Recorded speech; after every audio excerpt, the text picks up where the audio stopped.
I've been playing golf for the last 20 years, and I've realized that what most golfers spend their time on is a complete waste. So in this video, I'm gonna break down the 10 key lessons that I've learned that have actually taken me to a plus 3.5 handicap to this date, and why mastering these can completely transform the way you practice, play, and perform. My name is Leo Herrera, also known as the Connected Golfer, and I've been golfing since I was 3 years old. I started competing when I was 7. I was a top 20 junior golfer in the country, played Division I golf, and I've learned quite a bit along my journey. I won the USGA 4-ball in 2021 at Chambers Bay, making a clutch putt on the final hole to extend the match. And all of the things that I'm going to be sharing with you today is everything I've learned along my path that have allowed me to not only practice, not only play, but actually perform at the highest level when it matters most. So I'm excited to get into it. Make sure to like, comment, and subscribe. And if you want to work with me personally, click the link below, book a call, and we'll have a conversation. The first lesson that I learned from this beautiful game of golf, I'm going to be sharing these as I'm hitting shots throughout my bag. I'm starting with a wedge, by the way, is golf rewards patience over talent. The calm golfer always beats the emotional one, and patience compounds over time. I've learned this the hard way with golf.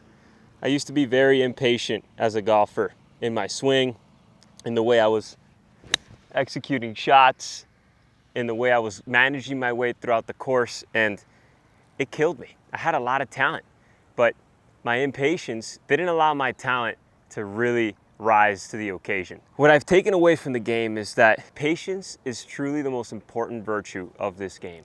You got to be patient in the way you're swinging the golf club.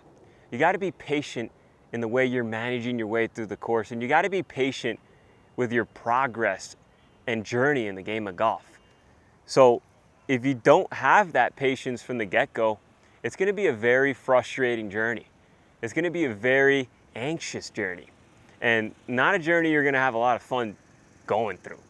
So I'll tell you this from experience, golf rewards patience over talent. So when you're out on the golf course, when you're out on the driving range, when you're hitting putts on the putting green, practice your patience. Patience manifests by hitting one shot at a time. It manifests by being intentional with your behavior. It manifests by being mindful with what you're doing. Patience has been one of the most important things I've needed to embody to truly get my game to the next level. And until I did is when I started to not only play better golf, but feel better as I'm playing golf, which is ultimately what we all desire. So that's lesson number 1. Lesson number 2 is that golf is not a problem to fix. It's a game to play. This is huge, guys. You know how many of you guys I see going to the driving range trying to fix their swing, trying to fix their game, always trying to fix something. There's always a problem. And that's the thing about golf. There's so many variables that the reality is there is always a problem. There is always something that we got to work on. But when we get stuck on that, we lose the love for the game. We lose the play of the game. At the end of the day, golf is a game that's meant to be played. So ask yourself, where am I not playing? And where am I just trying to fix? It's a simple mindset approach.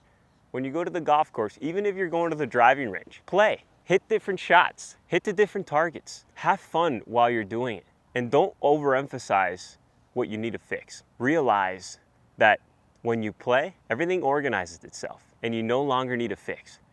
That was a huge lesson I needed to learn because as a junior, I was very playful. I loved playing. I loved hitting different shots. I loved going to the golf course, playing matches. But as I grew older and I started to be more serious as a golfer, I realized I always had something I was working on. There was always a problem I needed to fix. And I lost touch with my game at times. I had to go back to just playing to really feel reconnected with it. So my lesson to you is that golf is not a problem to fix, it's a game to play. So play it, have fun, enjoy the process, and be kind with yourself. Realize when you're going off path and bring yourself back to a playful state. If you're not smiling, if you're not being creative out here, you're not playing the game. Lesson number 3 is that trust is a skill you train, not a feeling you wait for. Meaning, there's a way you could practice, there's a way you could play that integrates trust into your game. And when you focus on developing trust in your motion, by going through your process, by feeling grounded while you're practicing, training, and playing, you can develop trust. But it's something you need to train. It's not a feeling that just comes to you. So many of us golfers wait for a feeling to happen to truly trust our game. We wait for the right time when our swing feels good to finally trust our ability to play and practice. I almost got sniped. Wow. If you're practicing out here and you're not integrating a process that makes you really trust your ability to hit shots, you're not progressing. And I realize that, it goes back to the lesson previously, but if you're not doing something to develop a process that really allows you to trust your ability to swing, then you're not going to get better. And when I realized that I needed to really integrate that process to trust my game is when I took it to the next level. I stopped waiting for a feeling to finally feel trust in my game. I stopped waiting for the day where, wow, I feel good today. Let's go low. And I started to practice a process very deliberately to feel trust in my game. I actually made a video on this previously. Don't swing harder, do this instead, where I talk about the value of a process and the exact process that I follow to trust my swing. But trust is beyond just a swing. It's a trust in your game that we really need. So trust comes from training it effectively. Let me move to my 9-iron. When you actually train your ability to not just trust your swing, but trust the shot that you're hitting. Trust the club that you have in your hand. That is something you train. How many times do you stand over the ball with indecision? With doubt in your mind, with worry that the club you have in your hand is not the right one, that the shot you picked is not the right shot. Those are all things you can control. But if you're not training intentionally to build trust, you're not going to build it. So my suggestion to you to actually train trust into your game is to believe in what you're doing, to actually believe in what you're doing. Not just hit shots to hit shots, but select the shot you want to hit, select the club you want to play, and believe in the shot. Believe fully that you have the ability to hit the shot and then the shot you picked was the right one. And if it's not, you learn from it and you move on. But if you're not increasing your level of trust in your game after every practice session, after every round of golf, what are you doing? You're not doing the right things to actually feel trust in your game. You're not going to get better. So I make sure that I'm training that skill every day by trusting my ability to swing and by trusting my ability to make decisions on the course. You got to trust it, but you got to train that trust. So lesson number 4 that I've taken away from this game is that bad shots don't matter. Bad reactions do. So what I mean by that is it's okay to hit bad shots. How do you react to it? Do you accept the outcome? Do you get frustrated? Do you lose belief in yourself? What's your reaction like? Because elite golfers do not allow a bad shot to faze them. Their level of self-belief is intact regardless of the outcome. That's a very important thing that I've learned to play high-level golf. You got to stay connected to what matters when you're actually playing golf. And reacting poorly to a shot just shows me that your focus or your priority isn't where it needs to be. That means you're very externally focused rather than internally inspired to be a better person through the game of golf. Look at the difference in what I said. Externally focused on the outcomes, thinking, oh, I got to hit this shot. I have an expectation of what I need to do, and if it doesn't match that, I'm going to be frustrated. I'm going to make sure the world knows I'm frustrated as well. Versus I'm internally inspired to be a great person by the way I play golf. So regardless of what happens externally, I'm in it for the internal world. The game of golf has the ability to transform your life, but it also has the ability to ruin you, to make you doubt yourself, to lose confidence in who you are, to be more anxious, to be more tense. But It's all on the way we react and respond to what's going on around us.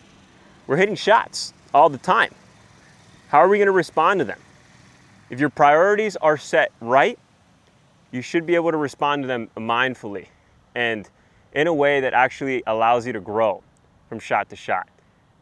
Take it from someone that's been through the experience, man. I had a ton of bad reactions growing up, especially as a junior golfer competing. Man, the amount of stress that I went through as a competitive junior golfer to meet my parents' expectations, to meet, college coach expectations, to meet my own expectations was a lot. And if I didn't, I would get really frustrated. I broke a lot of clubs, and I made sure it was known that I didn't want what just happened. And I realized that's not the way to play the game.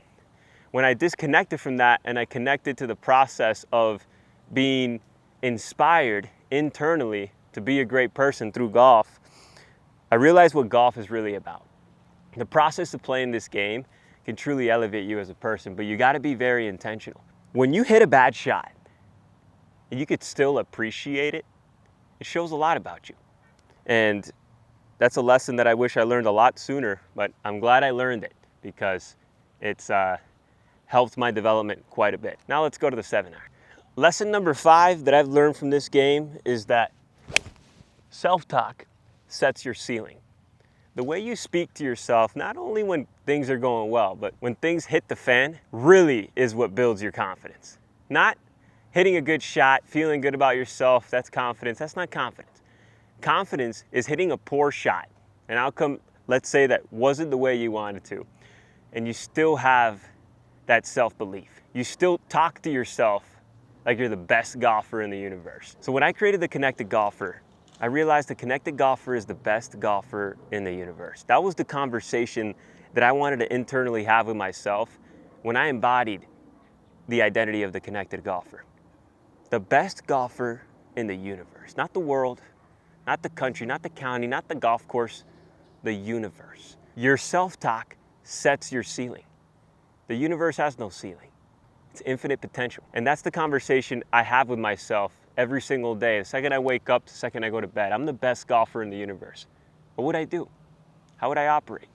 How would I manage the situation? When you speak to yourself that way, answers from that vibration come to you. It's all about frequency, man.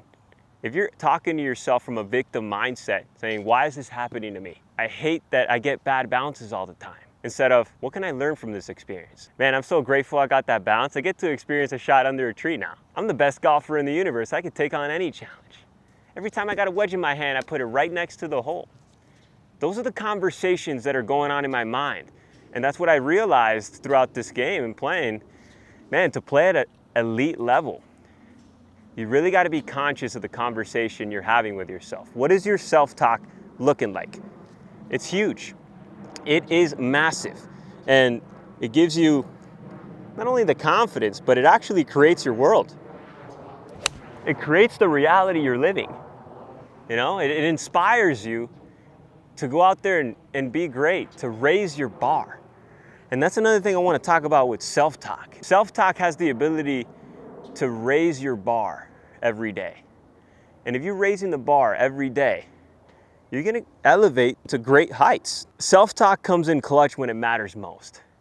Self-talk came in clutch when I needed to make a putt on the final hole of the USGA 4-ball to extend the match and went later on to win the tournament. Self-talk came in at that moment by saying, I know I'm going to make this putt.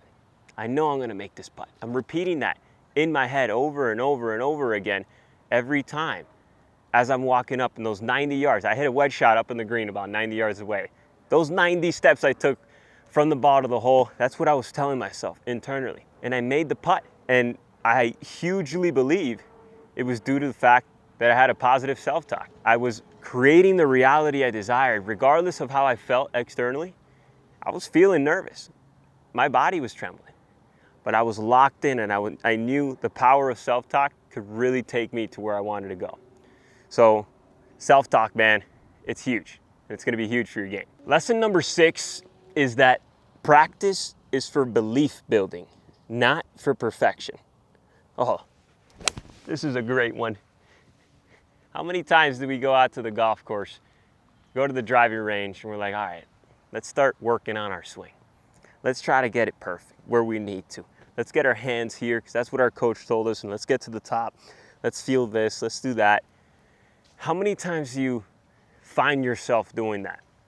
There's a time and place for everything, but the majority of your practice, if you're not leaving your practice believing in your ability to play golf at a higher level than when you came in, it was not a productive practice session. Leaving your practice confused on all the things you need to think about to actually hit the ball and feeling the need to hit more balls to finally get it to click is not a productive practice session. Leaving a practice session believing in your ability to hit shots, believing in your ability to play this game at a little bit higher level, 1% higher, is a productive practice session. So ask yourself, when you're practicing, are you building your belief or are you just working on your swing? That's a very powerful question to ask yourself. And when you shift it, it's going to change your complete approach to the game. You're going to realize that, oh wow, I have the ability to create more self-belief if I was intentional in the way I did my practice.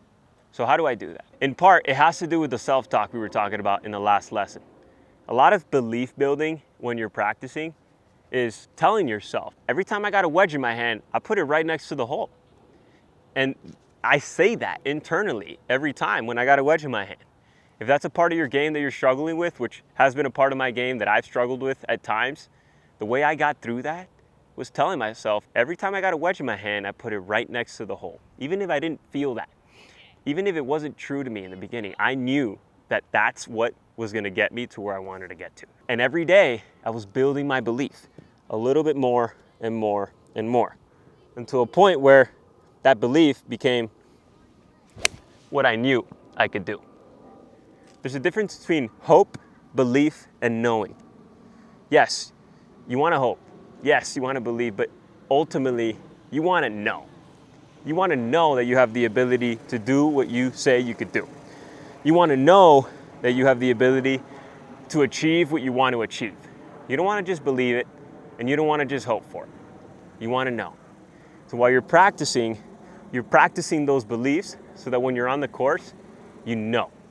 You know that every time you got a wedge in your hand, you put it right next to the hole. You know that every time you got a tight fairway, you got a swing that hits the fairway. You know. But if you don't practice that during your training, how is it going to translate to the course? You expect to do it on the golf course, but you never train it in your practice? There's a gap there, a gap you could fill. A gap that I filled by learning this lesson. Let's go to the 5-iron now. Lesson number 7. Repetition without intention creates false confidence. Man, I see this to be so true, and it happened to me so many times. I would go out and practice, just hit ball after ball after ball, working on my game, working on my swing, striping it on the range, man. Feeling, man, I finally feel like my swing's good enough to be out there and shoot the numbers I want to shoot. Go out to the golf course, can't hit the ball. My swing's nowhere to be found. Obviously, because I did mindless, unintentional reps. My reps were just working on my swing instead of developing a process, back to another lesson we talked about, that actually integrates trust into my body, freedom into my body. So I would find myself hitting ball after ball after ball, grinding hours and hours on the range, finally feeling like I got the contact. I know what I got to think about to hit it good. I would go to the golf course and it wouldn't translate because it was false confidence. And you know how many people I see doing that now? And I feel for you because I was there too. But you got to be very intentional with the way you hit the shots. I'm going to walk you through my routine here. Taking a breath, focusing on the target, going up. We all have the tendency of wanting to think mechanically, but we got to stay connected to the process that allows us to flow. We're programming our mind.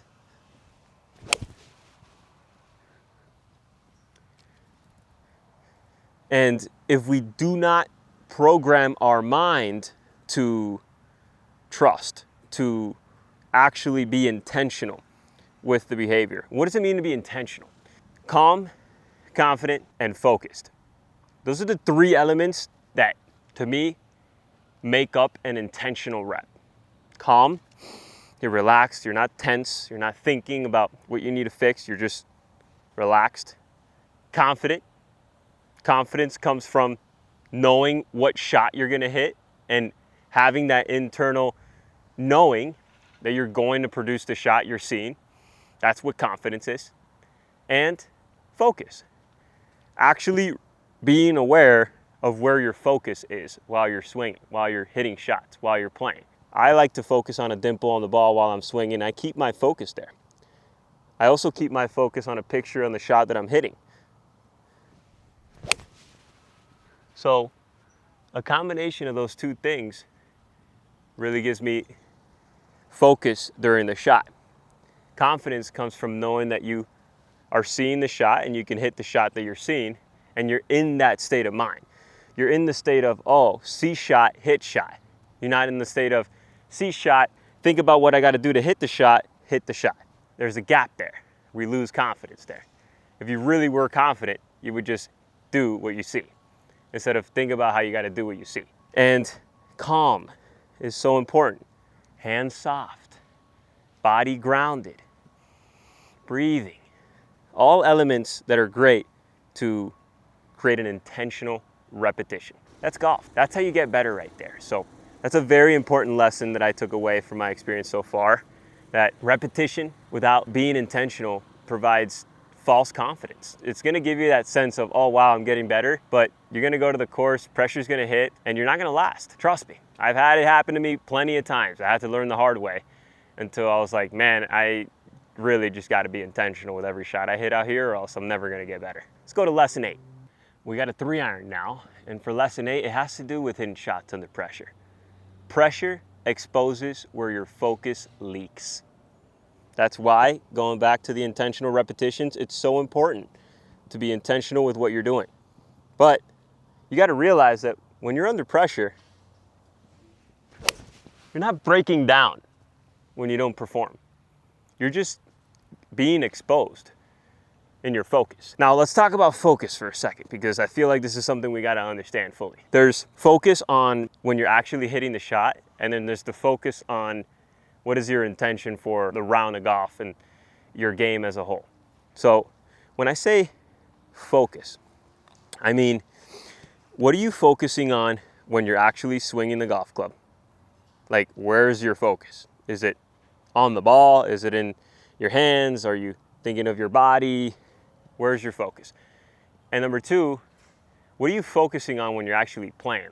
Like, what are you prioritizing? Are you prioritizing making a perfect swing, or are you prioritizing hitting the shots you desire?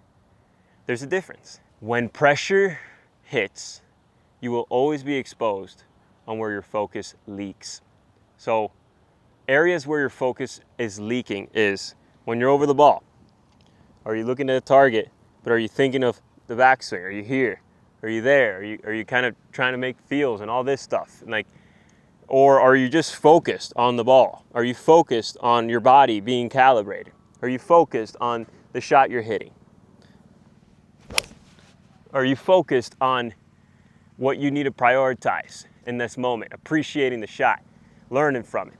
Or are you focused on having to hit the right shots all the time, and if it doesn't happen, you're gonna break down, and then you compound errors over time, and then pressure keeps hitting, and then you're done? You need to make sure your focus is dialed in. And the way your focus is dialed in is by actually being present. Presence is so important to playing high-level golf. You need to be here now to play the golf you desire. That's where it is. It's right here, right now, man. It's not anywhere in the future. It's not anywhere in the past. It's right here, right now. So ask yourself, how mindful are you of the present moment when you're actually playing golf? Are you constantly anxious of what's going to happen or what happened in the past and how you need to make up for it? Or are you just right here, right now, focused on what you're doing? When pressure hits, we're constantly thinking about the future, or we're constantly thinking of what we should have done better on the past, and we're not focused. And it's going to expose us because our focus is leaking. So the most important thing to dial in your focus is to be here now, to practice presence, to breathe, to smell the roses, to walk more patiently. All things that will get you much more locked in when you're over the shot. And then when you're over the shot, actually focus on a small part of the ball. Focus on a small target out in the distance. Focus on the shot you're hitting. And you'll play a lot better golf. Let's go to lesson 9. It's time for the big dog. Oh, I love my driver, man. Can't wait to hit some with you guys. Appreciate you staying this long in this video. Lesson 9, freedom comes from accepting outcomes before they happen. It's huge. So if you were to hit a shot and truly accept the outcome, whatever it was, before you hit it, would you consider yourself to be free? I think so. I didn't know that though until I played a lot of competitive golf and I learned the hard way through the game. I'm teaching you all these lessons here so you won't need to learn the hard way, and you can just start applying them now. Freedom comes from accepting the outcomes before they happen. Truly being okay with whatever the outcome could be, so you can actually allow yourself to give it your best. How many times do you stand over a drive or over an iron shot, over a wedge, and you're anxious about what the outcome could be? Man, I sliced it on the last hole. I'm anxious I'm gonna slice it again because there's OB right and I can't do that. Versus stepping up to a tight tee shot being, I'm okay at hitting an OB. I'm also focused and I know where I'm going and I'm confident and I'm calm. So there's no reason why I shouldn't stripe it down the middle, baby. And that's where great golf lives. It lives in freedom. And freedom comes from accepting outcomes before they happen. It's huge. I mean, there's no real other way to explain this. It's just the mere fact of, man, you got to be okay with whatever's going to happen before it happens. Because being okay with whatever happens before it happens is the action that actually allows you to play better golf. At least feel free over the shot. And it's not carelessness. Let's be real here. You're still focused and intentional with what you're doing, but you're okay with what happens. And being okay with what happens allows you to just fully let go in your swing and believe in what you're seeing. And when you believe in what you're seeing, you have a way higher likelihood of creating what you're seeing. But the thing is, our thoughts from the past or our thoughts of what can happen in the future get in the way of our freedom, and we become tense. And when we become tense, we don't play to the level that we could play to, because we're not allowing ourselves to play to the level that we could play to. It's not that you're incapable. You're literally handcuffing yourself because you're not accepting the outcome before it happens. So that's a huge one. So for lesson 10, let's hit a DOD. And for lesson number 10, your job is to choose the shot, not control the swing. Meaning, you have a shot to choose. When you choose it, your job is done. You're not going to try to control your swing there. You're going to choose the shot, and that's it. How many times do you find yourself trying to control your swing after you choose the shot you want to hit? Oh, I want to hit a cut, so let me try to control what my hands do, control what my hips are doing, control my pressure on my feet to make sure I actually produce the shot I need to produce. Probably quite a bit. If you just focused on choosing the shot, maybe cut, and then believing in the shot, believing that your body will organize itself after you chose it and you committed to it, that's when you'll play high-level golf. Not when you are trying to control your swing every time to hit the shot you want to hit. Great players respond to pictures in their mind. I'm seeing the shot that I chose, choosing it, seeing it, responding to it. I'm being athletic, because this athletic motion is what's going to hold up under pressure. Not me trying to control the swing. It could work on the range when there's no one out here, no pressure, but I guarantee you it's not going to work when it matters most. You got to understand that your sole job is to choose the shot you're hitting, not to control the swing. How many times do you not even choose a shot? You just go up to it and you're just trying to control the swing to hit it straight where you want to. It's a big problem that I see with a lot of golfers. So if you focused on just choosing the shots, you're gonna have a lot more fun playing golf and you're gonna become a way better golfer. So let's wrap up with a little good DOD. There we go. Awesome. Well, those are the 10 lessons that I learned from this beautiful game of golf. I appreciate you watching. At the end of the day, if you're trying to control your game, you're not gonna get there. You gotta connect to it. It's already here, now, happening. It's a beautiful process, but you gotta allow it to happen. It's way easier said than done though. Take it from a man that's been through the trenches with this game. Be kind with yourself. Be compassionate in your journey, because that's what's gonna get you through. But most importantly, make sure to write these 10 lessons down, because they're gonna help you really unlock a whole new experience of the game of golf. Like, comment, and subscribe, guys. And like I said earlier, click the link below if you wanna work with me, book a call. Happy to have a conversation with you so we can get you to the next level and you can stay connected to the best golfer in the universe. Let's go, baby. See you in the next video.